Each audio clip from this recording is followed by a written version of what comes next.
Selamat siang semuanya, perkenalkan nama saya Deborah Kaila Sitorus dengan NIM C0025006 dari Prodi D3 Akuntansi.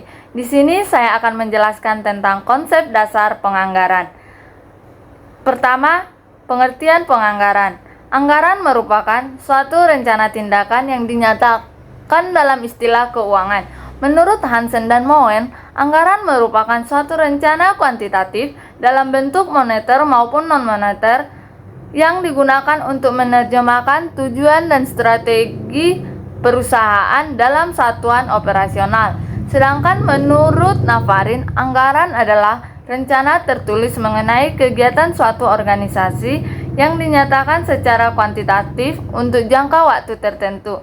Pengertian ini menekankan bahwa anggaran merupakan pedoman operasional yang membantu organisasi dalam melaksanakan berbagai kegiatan secara sistematis.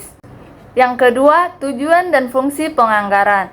Tujuan sistem anggaran bagi organisasi antara lain yaitu 1. Memaksa manajer untuk membuat rencana. 2. Memberikan informasi sumber daya yang dapat meningkatkan kualitas pengambilan keputusan. 3. Sebagai standar bagi evaluasi kinerja. 4. Meningkatkan komunikasi dan koordinasi. Adapun fungsi dari suatu anggaran diantaranya adalah sebagai berikut. Yang pertama, sebagai fungsi perencanaan. Yang kedua, sebagai fungsi pelaksanaan. Ketiga, sebagai fungsi pengawasan.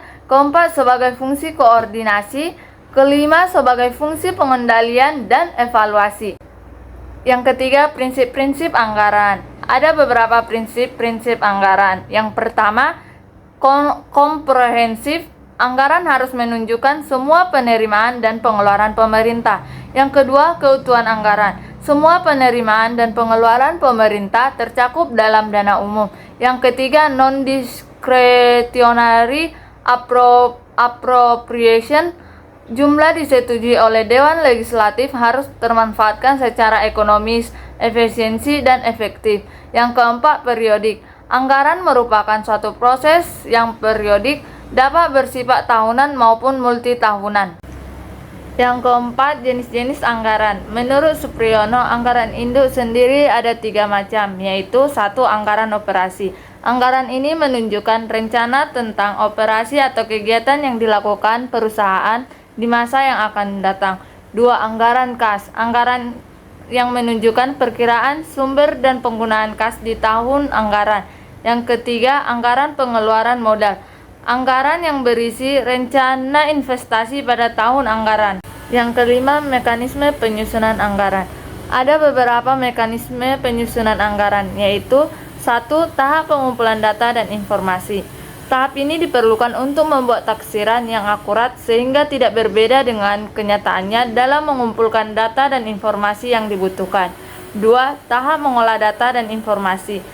Setelah data dan informasi yang dibutuhkan terkumpul, maka tahap berikutnya adalah mengolah data dan informasi tersebut dalam rangka mendapatkan taksiran-taksiran yang akurat. Ketiga, tahap menyusun anggaran sementara. Yang kelima, mekanisme penyusunan penganggaran. Ada beberapa mekanisme penyusunan anggaran. Yang pertama, tahap mengumpulkan data dan informasi. Tahap ini diperlukan untuk membuat taksiran yang akurat sehingga tidak berbeda dengan kenyataan dalam mengumpulkan data dan informasi yang dibutuhkan. Yang kedua, tahap mengolah data dan informasi. Setelah data dan informasi yang dibutuhkan terkumpul, maka tahap berikutnya adalah mengolah data dan informasi tersebut dalam rangka mendapatkan taksiran-taksiran yang akurat. Yang ketiga, tahap menyusun anggaran sementara. Berdasarkan hasil pengolahan data dan informasi, kemudian disusunlah anggaran sementara yang nantinya masih memungkinkan untuk diubah, ditambah, dikurangi, atau disempurnakan. Yang keempat, tahap mendiskusikan budget sementara. Tahap ini diminta pada para karyawan mengenai tanggapan serta masukan terhadap budget sementara sebagai bahan pertimbangan untuk menyempurnakan budget sementara. Yang kelima, tahap menyusun budget definitif.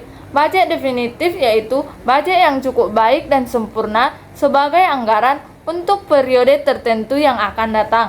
Yang keenam, tahap sosialisasi budget definitif. Pada tahap ini, para karyawan akan tahu dengan jelas apa tugas dan kewajiban nantinya sehingga dapat mempersiapkan diri dan mampu mengerjakan tugas dengan baik.